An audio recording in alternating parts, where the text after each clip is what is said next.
miseensota caffee naannoo Oromiyaa hundaaf. Godin Boorana keessa kun beekamu uummati Oromoo gurguddaan lam jira. Uummatni Oromoo Gabraaf Boorana jira.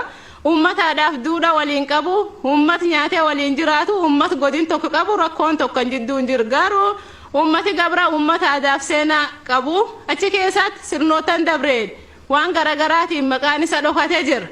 Yoo laal aadaan isaas bakki itti jalaman tokko jira. Aadaa isa kan guddisuuf biiroon aadaaf turizimii nu dhaqqabu qabdi. Akkasumas aangawootni mootummaa, pirezidaantiin mootummaa naannoo Oromiyaa yeroo godin Boorana dhuftanitti ummatni Oromoo Gabraas ummati Oromoo Booranaas baay'inaan kabaj keessaniif jaalal qabibsachuuf isa simachuuf ummat ba'ee isa simat. Garuu ammoo bakki tokkotti imaluun paartii badhaadhina keenya keessa qabannes daandii daamuu qabanni keessatti kabajni lammiilee jira. Achi keessatti ammoo warri hoggansi keenya kan jijjiirama ka godina saana bulchaa jiran bira rakkoon tokko hin jiru. Ummati Gabra Boorana abbootiin gadaa Gabra Boorana jedhanii laalaa turu garuu san biratti ummati Gabra Boorana jechuun kun hin xiqqaatu waan ta'eef kan isanillee gananumaan ummati san jaalatu ummata aadaaf duudhaa qabu ummata Oromoo Gabraa achi qabdan waan ta'eef nuun dagatina waan jedhu isanii dhaamanii galatooma. Galatooma.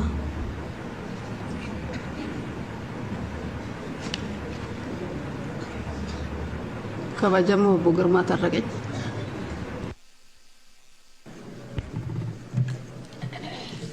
Galatooma kabajamoo Afyaa'ii, kabajamoo Pirezidaantii, kabajamtoota miseensota caffee.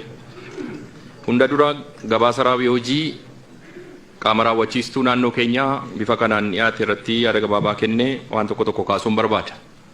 Akkuma beekamu bara kana raawwii hojii keenyaa gaafa laallu haala qabatamaa keessa turre wajjin wal qabsiisnee yeroo madaallu kan yeroo kamiyyuu caalaa waan nama abdachiisuu fi keessattuu jijjiirama yeroo barbaadu haala qabatamaa keessa jirruun waan hojjechuu malluu akkaataatti hojjechuu malle keessa teenye waan gurguddaa isaa akka hojjenne wanti namatti agarsiisu wanti bal'aansaa jira.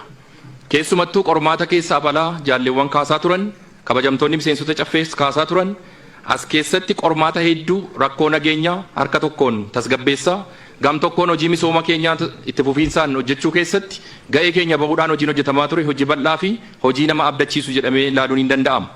Keessumattuu bara kana raawwii hojii keenyaa gaafa laallu humnoonni diinaa keessaaf alaa ta'anii hojiin kun akka hojjetamne gochuudhaan abdii akka kutannuu fi dudduubatti deebinu gochuu keessa yeroo isaan jiranitti haala qabatamaa keessa jirruun garuu hojjennee agarsiisuu danda'uun keenyallee hojii guddaadha jedheen ilaala.